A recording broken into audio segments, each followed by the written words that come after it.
Students, आज का हमारा टॉपिक है third phase of Indian national movement, Gandhian era, Khilafat and non cooperation movement. यानी कि भारतीय राष्ट्रीय आंदोलन के द्वितीय चरण में गांधी युग का प्रारंभ और खिलाफत और असहयोग आंदोलन। ठीक है। गांधी जी इंग्लैंड से वकालत की पढ़ाई ख़त्म करने के बाद भारत आए थे। यहाँ से 1893 में अफ्रीका चले गए और वहाँ पर लगभग 20 वर्ष इन्होंने बिताए, जिसके दौरान इन्होंने वहाँ रंग भेद की नीति के खिलाफ लड़ाई लड़ी। रंग भेद यानी कि अपार्थाइड, इसके खिलाफ लड़ाई लड़ते रहे। यानी कि वहाँ गोरे और काले का भेद था। पूरी जनता जो है दो कैटेगरीज में बांट दी गई थी, रेशियल सेग्रीगेशन कर दिया गया था। इसके खिलाफ ये वहाँ पर लड़ाई लड़ते रहे 20 साल। यहीं पर यानी कि दक्षिण अफ्रीका में ही गांधी जी ने अपना सबसे पहला सत्याग्रह आंदोलन चलाया था। वहाँ से 9 जनवरी 1915 9 जन 1915 में गांधी जी भारत आए और यहाँ पर आकर के नेताओं से मिली, तो उसमें गोपाल कृष्ण गोखले से उनका मिलना हुआ, जिन्हें गांधी जी ने बाद में अपना राजनीतिक गुरु बना लिया। जब गांधी जी ने भारतीय राजनीति में प्रवेश किया तो उस समय ब्रिटिश गवर्नमेंट जो है फर्स्ट वर्ल्ड वॉर में फंसी हुई थी। 1914 to 1918 फर्स्ट वर्ल्ड वॉर हुआ था। उस समय गांधी जी का जो एटीट्यूड था ब्रिटिश गवर्नमेंट की तरफ बहुत पॉजिटिव था और बहुत सपोर्टिव था। यानी कि पूरा सहयोग दे रहे थे उस समय गांधी जी ब्रिटिश सरकार को। ये मान करके चलते थे कि ब्रिटिश सरकार की जो नीतियां हैं, जो कॉन्स्टिट्यूशनल रिफॉर्म्स हैं, वो अच्छे हैं। इनको ये प्रेज़ कर रहे थे और ये मान करके चल रहे थे कि इस फर्स्ट वर्ल्ड वॉर में यदि भारतीय मुसलमान या भारतीय जो हैं अगर ब्रिटिश गवर्नमेंट की हेल्प करेंगे, भारतीय मुसलमान बोल दिया, भारतीय लोग जो हैं ब्रिटिश गवर्नमेंट की हेल्प करेंगे तो ब्रिटिश गवर्नमेंट भी हमें हमारा स्वशासन दे देगी। ऐसा गांधी जी उस समय मानते थे। तो इसके लिए ये लोगों को प्रोत्साहित करते थे कि आप सेना में भर्ती हों। तो लोग इन्हें भर्ती करने वाला सार्जेंट भी कहने लगे थे उस समय। इतना ये सपोर्ट करते थे ब्रिटिश गवर्नमेंट को। अब जब ये भारत में आए, भारतीय राजनीति में प्रवेश किया, तो क्या काम किए इन्होंने। सबसे पहले अहमदाबाद में इन्होंने 1916 में अपना साबरमती आश्रम बनाया, इसकी स्थापना की। फिर पहला काम इनका था अप्रैल 1917 में बिहार में स्थित चंपारण में जो किसान पर जो अत्याचार किए जा रहे थे उसके खिलाफ इन्होंने आंदोलन चलाया। कब? अप्रैल 1917 में। दूसरा काम इन्होंने गुजरात में किया। गुजरात के जो खेड़ा ज़िले में जो किसान परेशान थे टैक्स से, उनके लिए आंदोलन चलाया, कर नहीं आंदोलन, यानी कि एक टैक्स रिवोल्ट वहाँ पर हुआ। 1918 की घटना है ये। तो इन्होंने 1917 और 1918 में 2 सत्याग्रह किए। फिर तभी 1919 में एक बड़ी घटना घटती है। इससे पहले राजनीति में जो इनका दृष्टिकोण था, ये ब्रिटिशर्स को बहुत सपोर्ट करते थे। लेकिन अब जब ये 1919 की घटना घटती है, इसके बाद इनका पूरा दृष्टिकोण बदल जाता है ब्रिटिश गवर्नमेंट के प्रति। क्या घटना होती है? ये घटना थी जलियांवाला बाग हत्याकांड, जिसके बारे में आप जानते हैं। जनरल डायर ने वहाँ 20,000 लोग इकट्ठे थे इस जलियांवाला बाग में और उन पर अंधाधुंध गोलियां चलवा दी थी और बहुत बड़ी संख्या में यहाँ लोग मारे गए थे। और इसके बावजूद भी हंटर कमीशन की रिपोर्ट में इसे निर्दोष घोषित कर दिया गया था। तो ब्रिटिश गवर्नमेंट के इस रवैये से गांधी जी बहुत क्षुब्ध हुए और इनका दृष्टिकोण ब्रिटिश गवर्नमेंट के प्रति बदल गया और ये इनका जो विचार थे ये बन गए कि अब हमें ब्रिटिश गवर्नमेंट का विरोध करना होगा, इस अपनी मांगे बतानी होगी। इस तरीके के विचार उस समय से इनके बन गए थे। कब से? 1919 से। इससे पहले ये सपोर्ट में थे, लेकिन अब इन्हें पता चल गया अब हमें विरोध करना होगा तभी हम स्वशासन प्राप्त कर सकते हैं। अभी ये मान के चल रहे हैं कि हम ब्रिटिश गवर्नमेंट के संवैधानिक तरीक़ों से ही हम स्वशासन प्राप्त कर लें, ब्रिटिश गवर्नमेंट के अंदर ही, वही चाह रहे थे अभी तक। ये आगे ये मूड इनका बदल जाएगा, ये स्वराज्य मांग करने लगेंगे फिर। उसी समय 1919 में ही एक आंदोलन होता है, खिलाफत आंदोलन। ये मुस्लिम्स द्वारा किया जाता है। क्या भूमिका है इसकी, क्या पृष्ठभूमि है, ये मैं बताती हूँ आपको। ये 1919 से लेकर के 1924, 1919 से लेकर 1924 तक चला ये खिलाफत मूवमेंट। इसकी शुरुआत फर्स्ट वर्ल्ड वॉर के बाद हुई थी। प्रथम विश्व युद्ध में तुर्की ने मित्र राष्ट्रों के विरुद्ध जर्मनी और ऑस्ट्रिया का साथ दिया था, और भारतीय मुस्लिम मित्र राष्ट्रों का साथ दे रहे थे मजबूरन, क्योंकि ये ब्रिटेन के गुलाम थे, ब्रिटेन के अंडर में थे। लेकिन फर्स्ट वर्ल्ड वॉर के बाद ब्रिटेन ने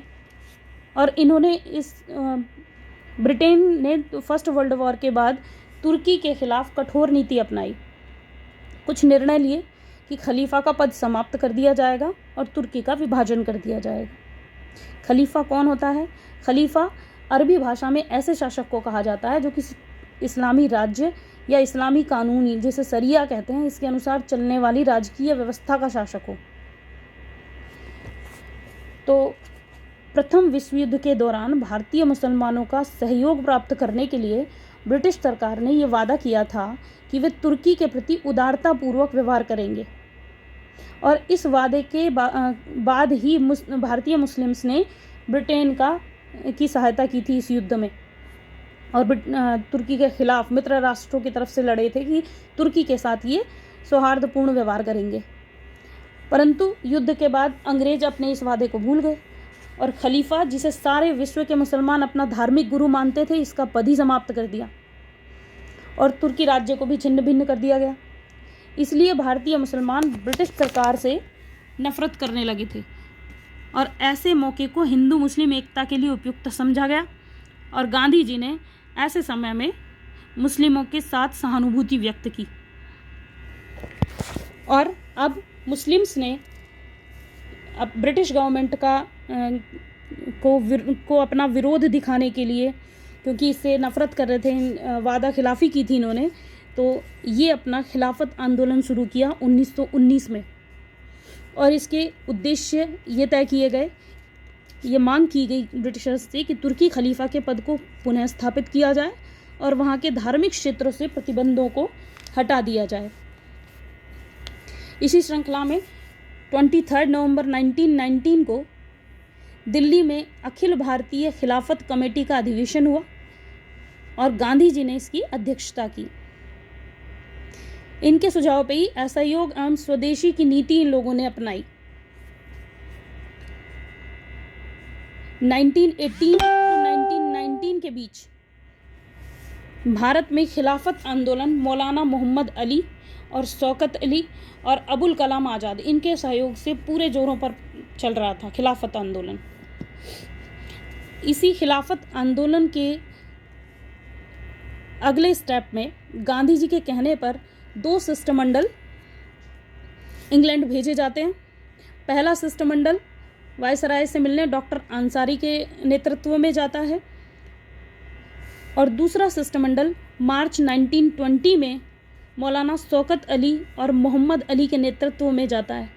लेकिन इन दोनों की मांगों पर कोई सुनवाई नहीं होती है। इन दोनों शिष्टमंडलों के वहाँ इंग्लैंड जाने का कोई प्रतिफल नहीं होता है, दोनों असफल रहते हैं।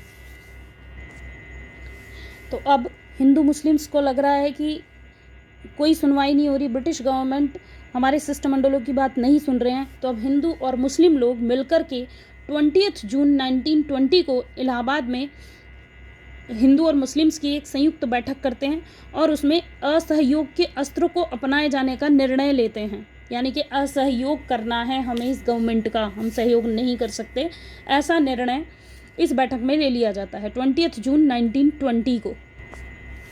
इस असहयोग के बहुत सारे कारण थे। क्या? रॉलेट एक्ट पास किया ब्रिटिश गवर्नमेंट ने, इसके बाद जलियांवाला बाग हत्याकांड किया। इस हत्याकांड की जांच के लिए हंटर कमेटी बनाई गई। उसकी रिपोर्ट इसका कारण थी कि उस रिपोर्ट में जनरल डायर को निर्दोष घोषित कर दिया गया, उसे कोई सज़ा नहीं दी गई, बल्कि उसे ब्रिटिश गवर्नमेंट का शेर कहा गया। अब इनके सर्वोपरि भारतीय स्वराज्य की मांग करना इस असहयोग का कारण था कि हम इस ब्रिटिश गवर्नमेंट से खुश नहीं हैं, हम ये गवर्नमेंट नहीं चाहते हैं, हम अपना स्वराज्य चाहते हैं, हम सेल्फ गवर्नमेंट चाहते हैं। ऐसा मांग करने के लिए असहयोग करना ज़रूरी लगा इन सब लोगों को। और 1 अगस्त 1920 यानी कि 1 अगस्त 1920 को असहयोग आंदोलन प्रारंभ कर दिया जाता है। इसके साथ ही साथ 31 अगस्त 1920 का दिन खिलाफत दिवस के रूप में मनाया जाता है। इस खिलाफत आंदोलन के प्रचार के लिए अबुल कलाम आज़ाद ने अपनी पत्रिका अल हिलाल और कारमेड इनके माध्यम से सहयोग दिया और ये खिलाफत आंदोलन बहुत व्यापक रूप से सफल भी हो रहा था। लेकिन आगे 1924 में जाकर के ये समाप्त हो जाता है, क्योंकि उस समय तुर्की में कमाल पाशा की सरकार बन जाती है। वो सरकार स्वयं ही खलीफा के पद को समाप्त कर देती है। तो इसलिए ये 1924 में भारत में ये खिलाफत मूवमेंट समाप्त हो जाता है। अब असहयोग आंदोलन जो कि 1 अगस्त 1920 को स्टार्ट कर दिया गया था, इसके अंतर्गत सितंबर 1920 में इस आंदोलन के कार्यक्रम पर विचार विमर्श करने के लिए कलकत्ता में कांग्रेस महासमिति का अधिवेशन किया जाता है और इसकी अध्यक्षता लाला लाजपत राय करते हैं।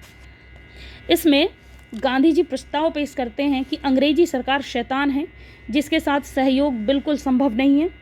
अंग्रेज सरकार को अपनी भूलों पर कोई दुख नहीं है, अतः हम ये कैसे स्वीकार कर सकते हैं कि नवीन व्यवस्थापिकाएं हमारे स्वराज्य का मार्ग प्रशस्त करेंगी। स्वराज्य की प्राप्ति के लिए हमारे द्वारा प्रगतिशील अहिंसात्मक असहयोग की नीति जरूर अपनाई जानी चाहिए।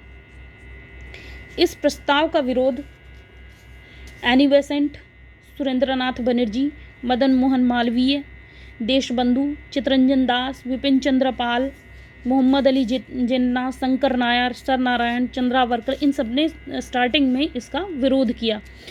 फिर भी अली बंधु, मोतीलाल नेहरू, इनके समर्थन के बावजूद ये प्रस्ताव पेश हो गया।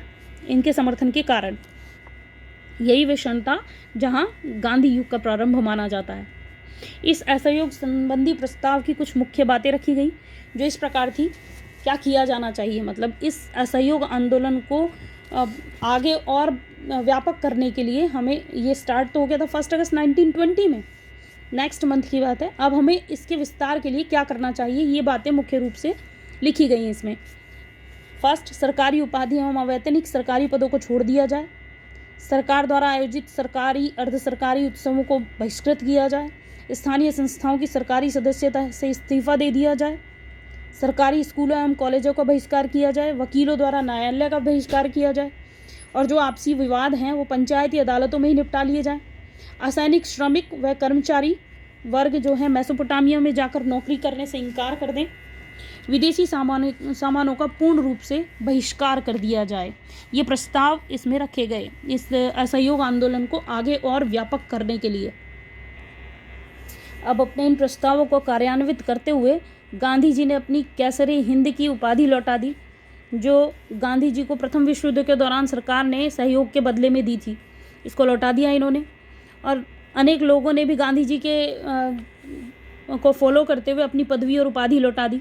राय बहादुर की उपाधि से सम्मानित जमुना लाल बजाज ने भी अपनी उपाधि वापस कर दी। विद्यार्थियों ने पढ़ने के लिए अनेक शैक्षणिक संस्थाएं जैसे काशी विद्यापीठ, बिहार विद्यापीठ, गुजरात विद्यापीठ, बनारस विद्यापीठ, तिलक महाराष्ट्र विद्यापीठ, अलीगढ़ मुस्लिम विश्वविद्यालय, ये सब स्थापित करे।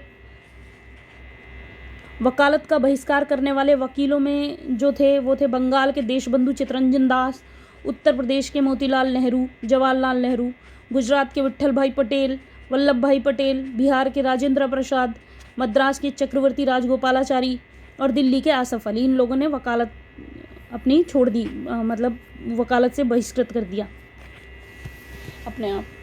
मुस्लिम नेताओं में असहयोग आंदोलन ने सर्वाधिक योगदान देने वाले नेता थे डॉक्टर अंसारी, मौलाना अबुल कलाम आज़ाद, शौकत अली, मोहम्मद अली। ये मुस्लिम नेता थे जो असहयोग आंदोलन को सपोर्ट कर रहे थे। अब गांधी जी के आह्वान पे इस असहयोग आंदोलन के लिए खर्च की पूर्ति भी करनी थी। इस खर्च की पूर्ति के लिए 1921 में तिलक स्वराज्य फंड की स्थापना की गई, जिसमें लोगों के द्वारा दी गई धनराशि से 1 करोड़ से भी अधिक रुपया जमा हो गया। अब इस बहिष्कृत कार्यक्रम के दौरान 1919 के सुधार अधिनियम के उद्घाटन के लिए ड्यूक ऑफ कन्नौज भारत आने वाले थे। उनके भारत आने पर उनका विरोध और बहिष्कार किया लोगों ने। 1921 में असहयोग आंदोलन जो है अपने पूरे चरमोत्कर्ष पर था, बहुत व्यापक रूप ले चुका था उस समय। सरकार ने इस असहयोग आंदोलन को कुचलने के लिए हर संभव प्रयास किया।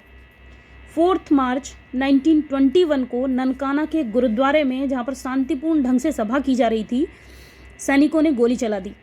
करीब 70 लोगों की वहाँ पर जाने गई।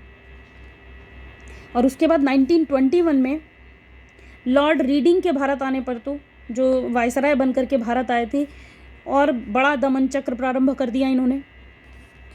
मोहम्मद अली, मोतीलाल नेहरू, चित्तरंजन दास, लाला लाजपत राय, मौलाना आज़ाद, राजगोपालाचारी, राजेंद्र प्रसाद, सरदार पटेल, ये सब नेता गिरफ्तार कर लिए गए।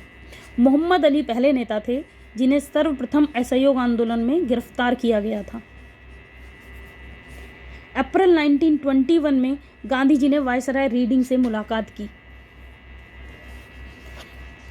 और नवंबर 1921 में प्रिंस ऑफ वेल्स के भारत आने पर उनके सभी जगह काले झंडे दिखा करके उनका स्वागत किया गया। मतलब अपना विरोध लोग प्रदर्शित कर रहे थे उस समय। ये विरोध क्यों किया जा रहा था?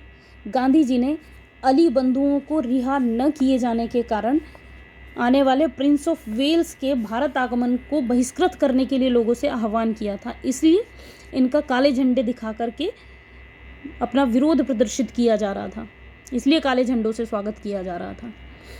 अपने इस राजकुमार के अपमान के बदले के रूप में सरकार ने और भी ज़्यादा कठोर दमन नीति अपनाई। इसके परिणाम स्वरूप जगह जगह पर लाठीचार्ज किए गए, मारपीट की गई, गोली कांड किए गए। यह आम बात हो गई, कहीं भी गोली चला देना आम बात हो गई थी। लगभग 60,000 लोगों को इस बीच में बंदी बना लिया गया था। तभी दिसंबर 1921 में अहमदाबाद में कांग्रेस का अधिवेशन होता है और यहाँ पर इस असहयोग आंदोलन को और ज़्यादा तीव्र करने पर बल दिया जाता है और सविनय अवज्ञा आंदोलन चलाने की योजना बनाई जाती है। लेकिन तभी 5 फरवरी 1922 यानी कि 5 फरवरी 1922 को देवरिया जिले के चौरी चौरा नामक स्थान पर पुलिस ने ज़बरदस्ती एक जुलूस को रोकना चाहा, जिससे जनता में क्रोध पैदा हो गया और क्रोध में आकर इन लोगों ने थाने में आग लगा दी, जिससे वहाँ 1 थानेदार और 21 सिपाहियों की मृत्यु हो गई। इस वजह से, इस घटना से क्षुब्ध होकर के, क्योंकि गांधी जी अहिंसात्मक प्रदर्शन के पक्षधर थे, इस घटना से क्षुब्ध होकर के गांधी जी ने अपना ये असहयोग आंदोलन 5 फरवरी 1922 को वापस ले लिया।